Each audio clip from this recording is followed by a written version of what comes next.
The great hall of the orbital station Eternal Light was filled with beings from across the galaxy. 12 species had sent their representatives to this place, as they did every year, to count the living and record the dead. The walls curved upward like the inside of a shell, covered in lights that changed color with the mood of the speakers. Today, the lights were calm blue, routine business, nothing special. High Arbiter stood at the center platform. He was tall, almost 3 meters, with a body like an insect wrapped in ceremonial robes. His 4 arms held data tablets, and his compound eyes reflected the faces of every diplomat in the room. He had done this job for 40 years. He was tired of it. The same reports, the same numbers, the same polite lies between species that hated each other. "We now come to the final section of the census," announced. His voice was flat. "Minor species, extinct classifications." The diplomats shifted in their seats. Some checked their personal devices. Others whispered to their assistants. Nobody cared about extinct species. They were history, footnotes. Read from his tablet. Species 7412. Classification, human. Earth Sol system. Status confirmed, extinct. A small murmur passed through the hall. A few of the older diplomats remembered the humans. They had been an interesting case. A species that had barely reached the stars before they were wiped out. Aggressive, emotional, and completely unwilling to accept their place in the galactic order. Admiral of the Hegemony rose from his seat. He was a reptilian creature with scales the color of dried blood and eyes like yellow stones. The Hegemony was the largest military power in known space and was one of their most celebrated commanders. "If I may speak," said. Nodded. The assembly recognizes Admiral. 60 years ago, my grandfather led the cleansing fleet that dealt with the human problem. His voice was proud. They were given a choice: surrender their outer colonies and accept hegemony rule, or face the consequences. They chose poorly. Several diplomats nodded. The hegemony's version of the story was well known. The humans had been unreasonable. They had attacked hegemony ships. They had refused to negotiate. They had forced the hegemony to act. The cleansing was thorough, continued. They were sterilized. Their colonies were destroyed. Their fleet was hunted to the last ship. I am proud to confirm that species 7412 no longer exists. He sat down, to polite applause from the hegemony's allies. Recorded the confirmation and moved to the next item on his list. The lights in the hall remained calm blue. The humans were forgotten before the session ended. Far from the eternal light, at the edge of map space, a small monitoring station drifted in the darkness. It was old and poorly maintained, staffed by scientists who had been sent there as punishment or because nobody else wanted the job. Was one of those scientists. She was young for with silver skin and large eyes that saw well in low light. She had been assigned to the station after disagreeing with a senior professor at her university. Now she spent her days watching screens that showed nothing but empty space. On this day, something changed. A signal appeared on her monitor. It was faint, buried deep in the background radiation of the universe. At first, thought it was a glitch. The station's equipment was old and false readings happened all the time. But this signal had a pattern, a rhythm. It repeated at regular intervals like a heartbeat. Adjusted her instruments and tried to get a clearer reading. The signal was coming from beyond map space, from a region that no species had ever explored. It was impossibly far away, and yet it was there, organized, deliberate. She stared at her screen for a long time. Then she saved the data to a file, labeled it as a probable equipment malfunction, and filed it away. Nobody would read the report. Nobody would care about strange signals from the void. Went back to watching empty space. She did not know that she had just detected the first whisper of something that would change the galaxy forever. In that same void, far beyond the reach of any map, a fleet of ships drifted in cold silence. They had been here for 60 years, moving through the darkness with their engines dead and their lights off. To anyone watching, they would look like asteroids or debris, dead things in a dead place. But they were not dead. Aboard the flagship Defiance, a timer reached zero. Systems that had been sleeping for 6 decades came back to life. Lights flickered on. Computers began their startup sequences. Air circulators hummed as they pushed warmth through frozen corridors. In the cryogenic bay, thousands of pods lined the walls like coffins standing upright. Frost covered the small windows, hiding the faces inside. One by one, the pods began their revival cycle. Heating elements activated. Chemical mixtures pumped into frozen veins. Hearts that had not beaten in 60 years started to pump again.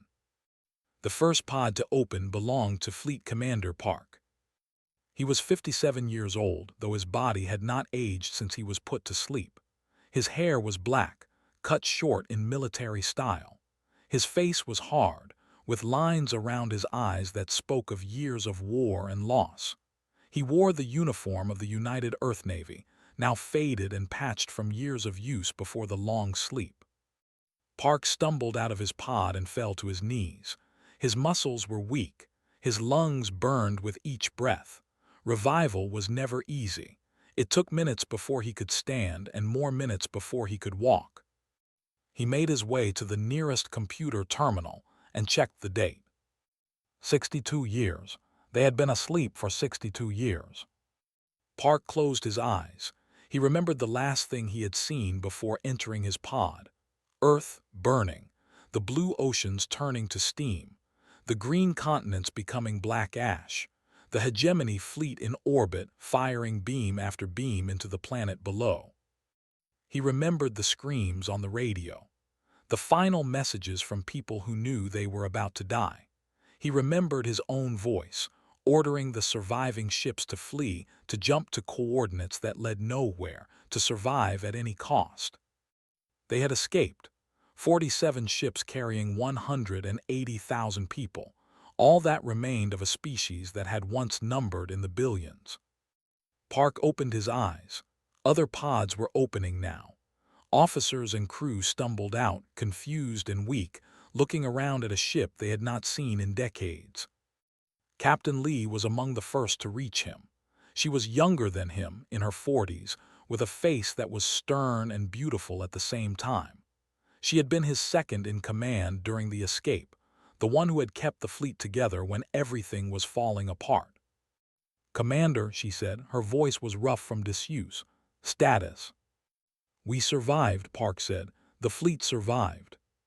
"How long?" 62 years. Lee was silent for a moment. Everyone she had known on Earth was dead. Everyone who had stayed behind was gone. She had known this would be true, but knowing and feeling were different things. "What are your orders, sir?" she asked.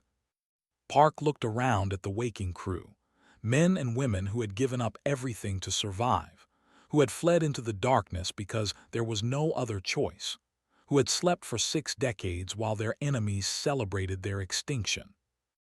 "Wake everyone," he said. "All ships, all personnel. Begin full system checks. I want status reports from every vessel in the fleet." And then, Park's eyes were cold. In them was a fire that had been burning for 60 years, kept alive even in frozen sleep. "Then we go home."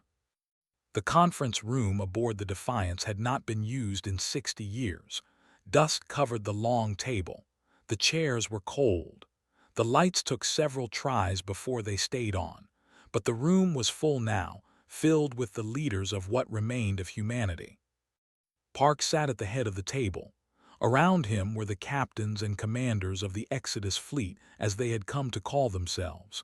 47 ships, 47 crews, all that was left. Captain Lee stood by the wall display, ready to present her report. Chief Engineer Minu sat nearby, his hands covered in grease from days of checking systems that had been sleeping too long. Doctor, head of intelligence, had dark circles under her eyes from reading 60 years of intercepted alien communications. "Let us begin," Park said. Lee activated the display. A map of the fleet appeared, each ship marked with its name and status. All 47 ships are operational, she reported. Some damage from the long sleep, but nothing we cannot repair. Engines are functional. Weapons are functional. Life support is stable. Crew status, Park asked. We lost some in cryogenic failure, 312 people. Their pods failed during the journey. Lee paused. Even after 60 years of cold sleep, the loss was fresh. Current population across the fleet is 179,608. Park nodded slowly. 312 more deaths to add to the billions already lost. Minyu raised his hand. He was a large man with thick arms and a face that always looked tired. He had been the chief engineer of Earth's orbital shipyards before the war. Now he kept the fleet alive with spare parts and creativity. We should talk about what we have built, he said. Go ahead, Park said. Minyu stood and walked to the display. He pulled up images of ships, weapons, and equipment that had not existed 60 years ago. When we escaped, we did not just run and hide, he said. We knew that one day we would need to fight again, so we prepared. The display showed asteroid fields that had been hollowed out and turned into factories, ships being constructed in hidden shipyards, weapons being tested in the empty void. We found resources in the outer regions, metals, minerals, fuel, everything we needed. We built new ships, not like the old ones, better. He showed a new class of warship. It was ugly by any standard. No smooth lines or elegant curves, just armor plating and gun ports and engines designed for one purpose. We call them the Fury class, Minyu said. 32 new warships built in secret over 50 years, heavier armor than anything the hegemony has, weapons designed to punch through their shields. We studied their technology. We learned from it. And then we made something they have never seen. Park looked at the images. 32 new ships, added to the 47 survivors that gave them 79 vessels. Still a small fleet by galactic standards, but enough to make someone pay. Doctor spoke next. She was thin and quiet, a woman who had spent her life studying languages and cultures. Before the war, she had been a professor. Now she was a spy. I have been listening to them, she said. For 60 years I have intercepted their communications, decoded their messages, learned their secrets. She pulled up files on the display, political reports, military deployments, trade agreements, maps of every major power in the galaxy. They think we are dead, said. They stopped looking for us 50 years ago. The hegemony declared victory and moved on to other conquests. The other species forgot about us. We are a footnote in their history books. What do they know about us now? Park asked. Nothing. We have sent no signals. We have left no traces. As far as they know, humanity ended when Earth burned. Lee stepped forward again. That is our greatest weapon, Commander. Surprise. They are not ready for us. They do not expect us. When we appear, they will have no time to prepare. Park was quiet for a long moment. He looked at the faces around the table, men and women who had lost everything, who had spent their lives in hiding, building and planning and waiting. What about our people? He asked. The civilians. A new voice spoke. It belonged to Representative, an elected leader of the civilian population. She was older now, haired, but her eyes were sharp. We are not the same people who fled Earth, she said. 3 generations have been born in the fleet. They have never seen a planet. They have never walked under an open sky, but they know the stories. They know what was taken from us. She stood and looked at each person in the room. For 60 years, we have kept the memory of Earth alive. We have taught our children about the cities that are now ash, about the oceans that are now poison, about the billions who died because they would not kneel to alien masters. Her voice grew stronger. You ask about our people, Commander. They are ready. They have been ready their whole lives. They want to go home. They want justice for the dead. Every man and woman and child in this fleet knows what we must do." The room was silent. Park felt the weight of those words. He had gone to sleep as a military commander. He was waking up as the leader of a people who had turned their grief into steel. "Very well," he said. He stood and looked at the map on the display. The long journey back to known space was marked in red. "This is what we will do." He pointed to the route they would take. "We will move slowly, carefully. No signals, no contact. We will gather intelligence as we go. When we reach the edge of hegemony space, we will not attack immediately." "Why not?" one of the younger captains asked. "Because we need them to know we exist first," Park said. "We need the galaxy to see that humanity survived, that we are not extinct, that we have come back." Doctor nodded. "Fear is a weapon too. When they learn we are alive, they will panic. They will make mistakes, and we will use those mistakes against them."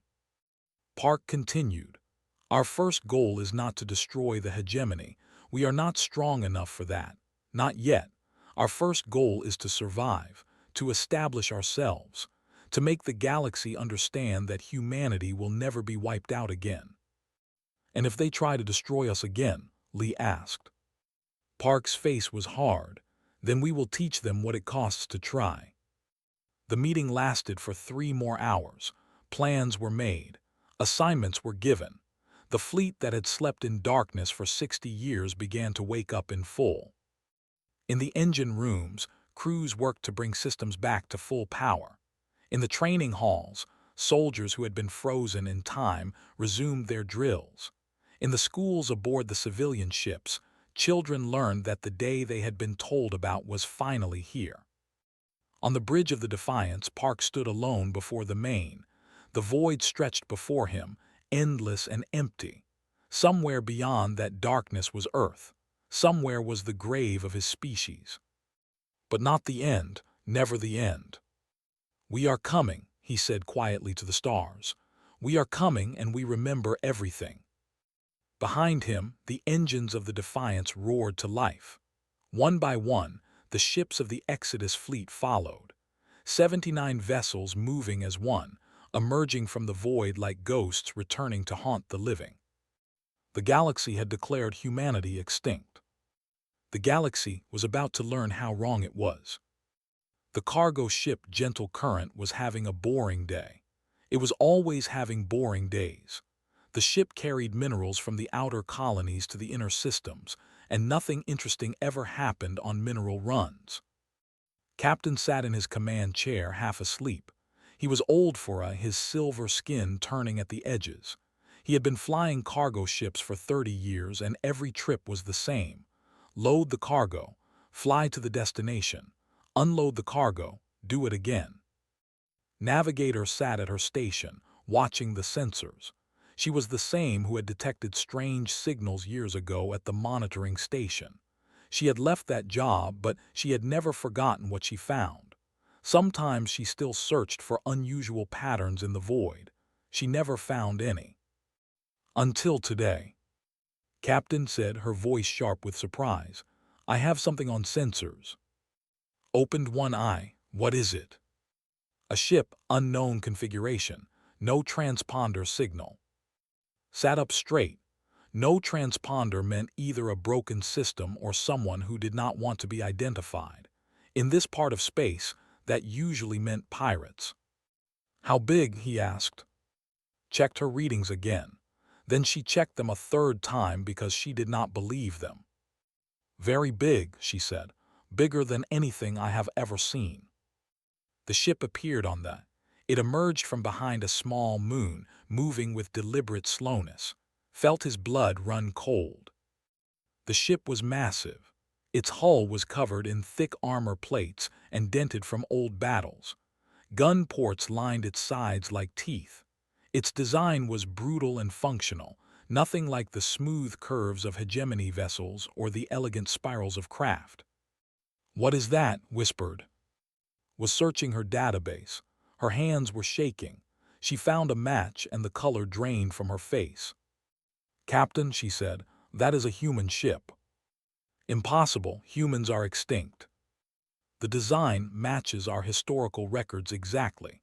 That is a human warship. Before could respond, his communication system crackled. A voice came through, speaking in accented but clear. Cargo vessel, this is Lieutenant Han of the United Earth Remnant. You will power down your engines and prepare to be boarded. Cooperate and you will not be harmed. Tried to send a distress signal. Nothing happened. They were being jammed. What do we do? Asked. Looked at the massive warship on his screen. He looked at his small cargo vessel, unarmed and slow. He did not have a choice. Do what they say, he ordered. Minutes later, the airlock opened, and humans entered the gentle current. Watched them with wide eyes. She had seen pictures of humans in her studies, but those were old images of a dead species. These were living, breathing examples. They moved like soldiers, quick, efficient, always watching. Their uniforms were dark and practical. Their weapons were strange, blocky things that looked handmade but deadly. Lieutenant Han stepped forward. She was a young woman with short black hair and a face that showed no emotion. Her eyes scanned the bridge, taking in every detail. Captain, she said we have questions. Answer them honestly and this will be over quickly. Nodded, he was too scared to do anything else. Han asked about hegemony fleet positions. She asked about the Galactic Assembly. She asked about trade routes and political alliances and military bases. Answered everything he knew, which was not much. He was just a cargo captain. Answered the questions she could. Her scientific background meant she knew more about galactic politics than did. She told the humans about the power structure of the Assembly, the hegemony's expansion, and the other species who opposed them. Han listened carefully to every word. One of her soldiers recorded everything on a small device. You know a lot, Han said You were at a monitoring station once, the one at the edge of map space. Felt cold, how do you know that? You detected our signals, 12 years ago. You filed a report calling it equipment malfunction. Remembered the strange patterns in the background radiation, the signals that seemed too organized to be natural. She had dismissed them. That was you, she whispered. You were out there all this time. We were building, Han said. We were waiting, and now we are done waiting. The boarding took 2 hours. The humans took navigation data, communication logs, and copies of all the news and information stored in the ship's database. They did not take any cargo. They did not hurt anyone. When they were finished, Han stood at the airlock, gathered her courage and asked a question. Why are you doing this? Why reveal yourselves now? Han turned back. For the first time, something flickered in her eyes, something that might have been anger or grief or both. Because we want you to tell them, she said. Tell the hegemony we are coming. Tell the Assembly that humanity is not extinct. Tell everyone that we remember what was done to us. What will you do? Asked. We will take back what is ours, and we will make them pay for what they took. Han walked through the airlock. The seal closed behind her. Minutes later, the massive warship moved away, vanishing into the darkness as silently as it had appeared. And his crew sat in shocked silence for a long time. We need to report this, finally said. Who would believe us? Asked. We have sensor readings, we have recordings, we have proof. They dropped out of their route and headed for the nearest hegemony station. It took 3 days. When they arrived, transmitted her report immediately. At first, no one paid attention. A cargo ship claiming to have encountered humans. It sounded like a joke or a malfunction, but the sensor data was real. The recordings were real. The fear in its voice was real. Within hours, the report reached Hegemony Military Command. Within days, it reached the Galactic Assembly. High Arbiter read the report in his private office. He read it 3 times. Then he called for an emergency session of the Assembly. The great hall of the Eternal Light filled once again. The lights were red now. Emergency color, fear color. Stood at the center platform. His 4 hands were shaking. "We have received confirmed reports," he announced. "Species 7412, humans, they are not extinct." The hall exploded into chaos. Diplomats shouted. Some demanded proof. Others demanded military action. Admiral of the hegemony stood silent, his yellow eyes wide with disbelief. "This is impossible," said. "We destroyed them. 60 years ago we destroyed every ship, every colony, every—" "Clearly you did not," another diplomat interrupted. "Clearly some survived, and now they are back." The arguments continued for hours. Some species wanted to send peace envoys. Others wanted to mobilize fleets. The hegemony demanded the right to finish what they started. But in the end, everyone was asking the same question. How many humans were left? How strong were they? And what did they want? They would get their answers soon enough. The Exodus fleet was coming, and humanity had 60 years of anger to deliver. Watched the emergency session on a public broadcast from the trading station where she had been taken for questioning. She thought about Lieutenant Hand's cold eyes. She thought about the massive warship and its armor. She thought about what the humans had said. "We remember what was done to us." Shivered, she did not know what was coming, but she knew it would be terrible. The species that the galaxy had forgotten was about to remind everyone why they should have been afraid. Admiral stood on the bridge of his flagship, the crushing Victory. Around him, 200 warships of the hegemony 3rd Expeditionary Fleet moved in perfect formation. This was the finest military force in the galaxy, undefeated in 50 years, the pride of the hegemony. Today would finish what his grandfather had started. "Fleet status," he demanded. "All ships ready, Admiral," his second officer reported. "We have tracked the human fleet to the Expanse." Studied the tactical display. The Expanse was a difficult region, dense asteroid fields, unstable stars, difficult to navigate, but the humans had nowhere else to run. Intelligence reports said the humans had perhaps 80 ships, had 200. The math was simple. This would not be a battle, it would be an execution. "All ships advance," ordered. "Standard attack formation. We will crush them in one strike." The hegemony fleet moved into the Expanse. Sensors struggled with the interference from the asteroid fields. Communications became difficult, but was not worried. Numbers would win this fight. They found the human fleet waiting for them. Studied the enemy formation on his display. The human ships were ugly things. No grace, no elegance, just armor and guns floating in the darkness like angry fists. One ship was larger than the others. The Defiance. Knew that was the human flagship. That was where their commander was. "Open a channel," said. The communication officer worked his controls. Moments later, a human face appeared on the screen. Park had studied this man's face in historical records. He was older now, harder, but the eyes were the same, cold and full of hate. "Admiral," Park said, "I knew you would come personally. Your family does like to kill humans." Showed his teeth in what his species considered a smile. "Commander Park, you have caused a lot of trouble for a dead species, but this ends today." "I agree," Park said. "This ends today." He cut the communication. Ordered the attack. 200 hegemony ships surged forward, weapons charging. Their shields were the finest technology in the galaxy. Their guns could burn through asteroids. They had conquered dozens of species with these weapons. They had never fought humans before. The first human ship to attack was a small frigate. It came out from behind an asteroid, moving faster than any hegemony vessel. It did not fire weapons. Instead, it rammed directly into a hegemony cruiser at full speed. Both ships exploded in a ball of fire.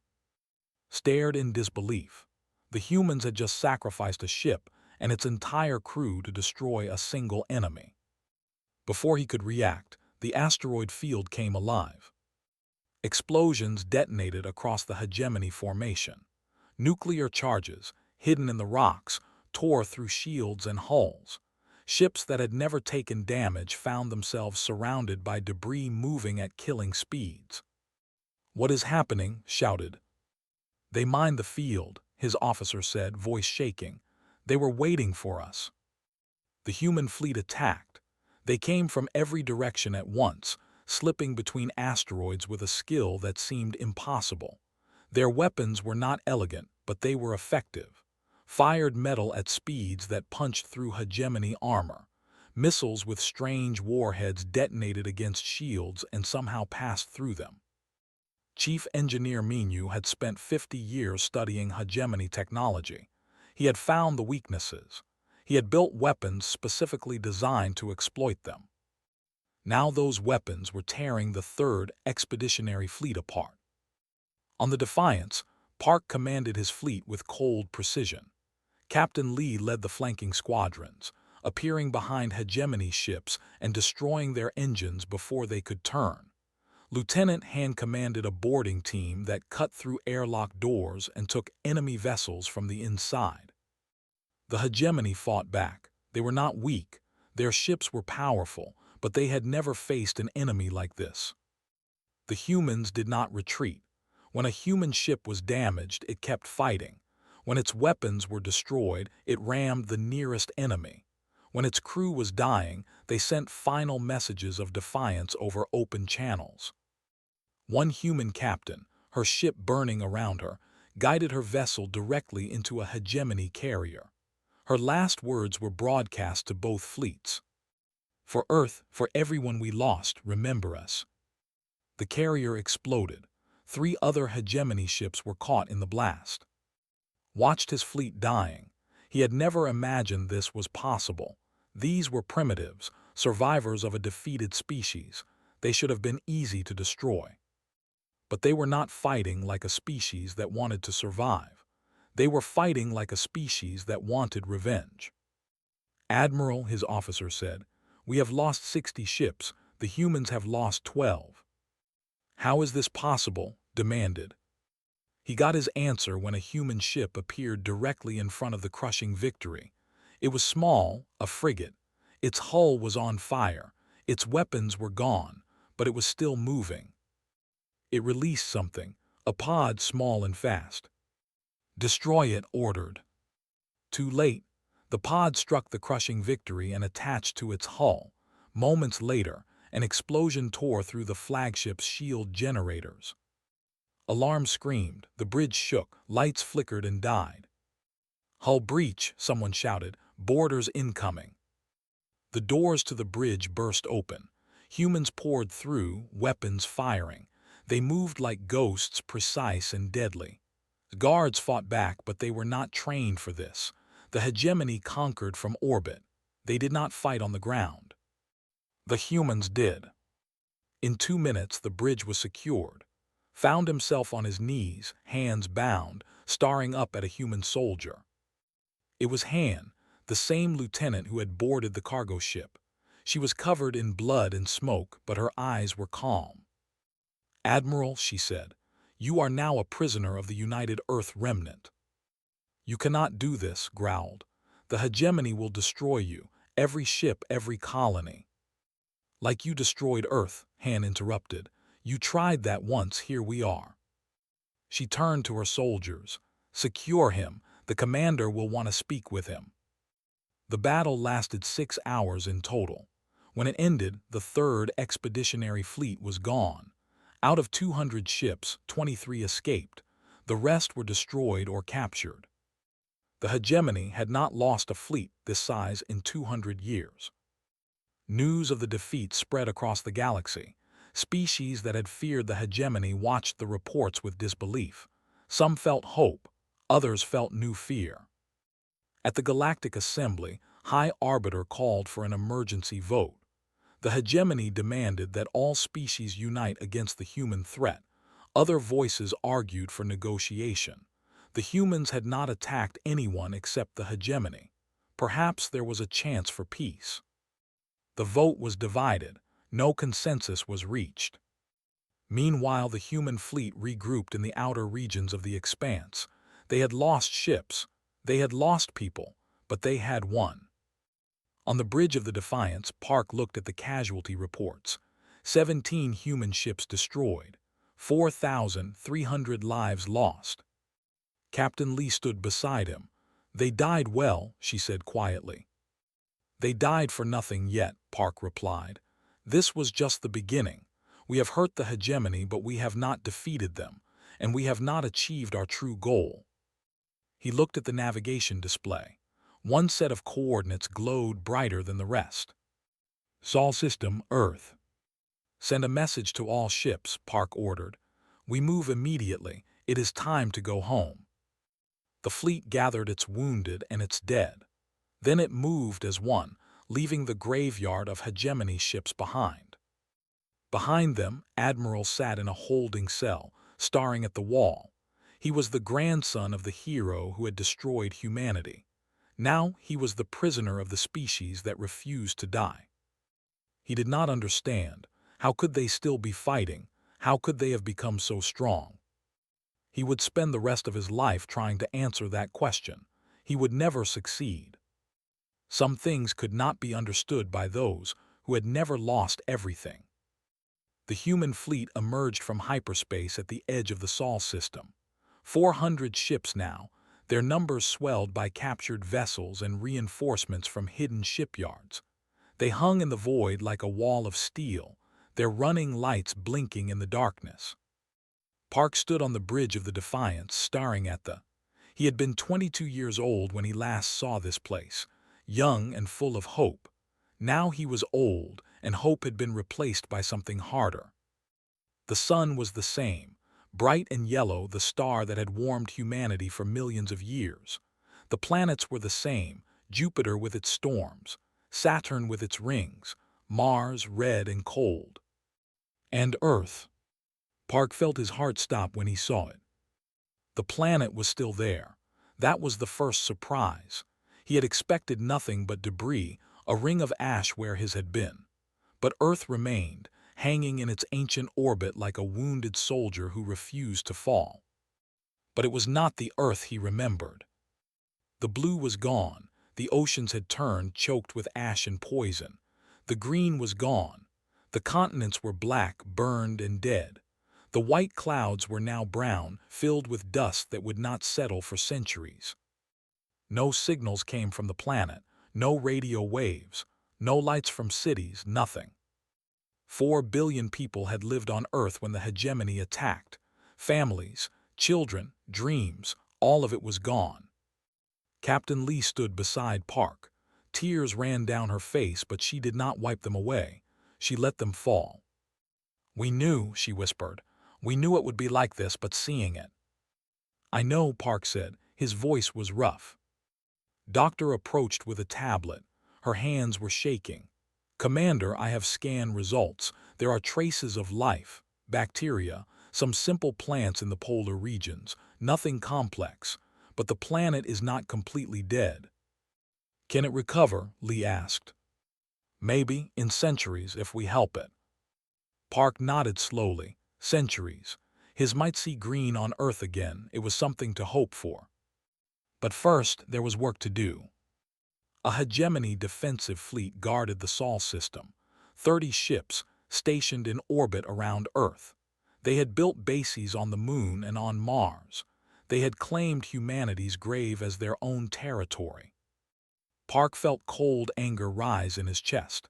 They were living on human ground, walking on human soil, celebrating their victory every day by existing in this place.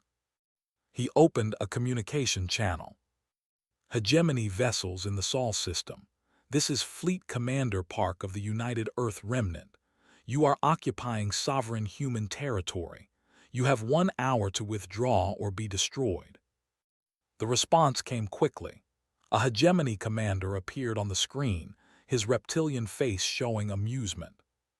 "Humans," he said, "you dare return here. This system belongs to the hegemony by right of conquest. You have no claim, you have no..." 55 minutes, Park interrupted. "What?" "You have 55 minutes now. I suggest you start moving." He cut the communication. The hegemony fleet did not move. They thought it was a bluff. They thought the humans would wait the full hour, giving them time to call for reinforcements. They were wrong. Park gave the order after 40 minutes. The human fleet attacked. The battle was short. The hegemony ships were outnumbered more than 10 to 1. They fought with the desperation of soldiers who knew they were dying, but it made no difference. Human weapons tore through their shields. Human ships surrounded them and gave no escape. In 12 minutes, every hegemony vessel in the Sol system was destroyed. The bases on the Moon and Mars surrendered without a fight. Their commanders had watched the battle and understood what would happen if they resisted. Park ordered them evacuated. The hegemony soldiers were put on captured transports and sent back toward hegemony space. He did not execute them. He did not torture them. He simply sent them away. "Let them tell their masters what happened here," he said. "Let them describe what they saw." As the last hegemony transport jumped away, a transmission arrived from the Galactic Assembly. High Arbiter appeared on the screen, his face carefully arranged in an expression of concern. Commander Park said, "The Galactic Assembly wishes to open negotiations. We understand that humanity has grievances with certain parties. Perhaps there can be a peaceful resolution. Perhaps reparations can be discussed. Perhaps." "High Arbiter," Park interrupted, "do you know what I see when I look at Earth?" Was silent. "I see the grave of 4 billion people. I see the ashes of every city, every library, every hospital, every school. I see the end of everything my species built over thousands of years." Park's voice was steady, but there was ice in every word. "The hegemony did this, and the Assembly did nothing. You recorded our deaths in your census. You congratulated the hegemony on their efficiency. You forgot about us and moved on with your lives." "We did not know," began. "You did not want to know. That is not the same thing." Park leaned forward. "We will have peace, High Arbiter, but first we will have justice. The hegemony will answer for what they did, and then we will have our home. These are not requests. These are facts." He cut the communication. The fleet descended toward Earth. Engineers began scanning the surface, looking for anything that could be saved. Doctor led teams searching for seed vaults, gene banks, and data storage facilities that might have survived underground. Chief Engineer Minu calculated restoration estimates. Cleaning the oceans would take 50 years. Restoring the atmosphere would take 200. Bringing back plant life would take longer. "It is possible," he reported. "Difficult, long, but possible." "Then we do it," Park said, "however long it takes." Shuttles carried the first humans back to Earth's surface. They landed in what had been Korea, near the ruins of a city that no longer had a name. Everything was ash and broken stone. Park walked through the ruins with a small team. Their boots left prints in ash that had not been disturbed in 60 years. The silence was complete. No birds, no wind, no life. He found something in the rubble, a piece of stone with writing carved into it, Korean characters, old and worn but still readable. It was a monument, a memorial to soldiers who had died in a war fought centuries ago, before space travel, before contact with aliens, before everything. Park knelt beside the stone. He placed his hand on its surface. The stone was cold. "We came back," he whispered. "It took us 60 years, but we came back." He thought about everyone who had not survived, the people who died on Earth, the people who died fleeing, the people who died in cryogenic sleep, the people who died fighting. They had all believed this day would come. They had all worked for it, sacrificed for it, died for it. And now it was here. Park stood and looked up at the sky. Through the brown clouds he could see the shapes of human ships in orbit, hundreds of them, watching, waiting, ready. "This is human space now," he said. "Anyone who wants to take it from us will have to destroy us again, and they will fail. As many times as they try, they will fail. He turned and walked back toward the shuttle. There was so much work to do. The restoration of Earth would take generations. The rebuilding of human civilization would take longer. But for the first time in 60 years, humanity had something they had lost when Earth burned. They had home. On the Defiance, Captain Lee watched Earth turning slowly beneath her. The planet was wounded, perhaps dying, but it was theirs again. Across the galaxy, the news spread. Humanity had returned. Humanity had taken back their world. Humanity was here to stay. Some species celebrated. The hegemony had been their enemy too. Others worried. What would these humans do next? How far would their anger reach? But all of them understood one thing. You could burn a human world, but you could not burn humanity. You could declare them extinct, but they would not accept it. You could drive them into the void, but they would come back. They would always come back. Commander Park made one final announcement to his fleet before retiring to his quarters. Today we have accomplished what many thought impossible. We have come home, but our work is not finished. We will rebuild. We will grow stronger. We will make sure that what happened to Earth never happens again. He paused. And to anyone in this galaxy who thinks about threatening humanity again, remember what you saw today. Remember that we survived. Remember that we returned. And know that we will do whatever is necessary to protect our people. The void around Earth filled with human warships, a promise and a warning, keeping watch over the wounded planet below. Humanity had been declared extinct. Humanity had other plans. The end.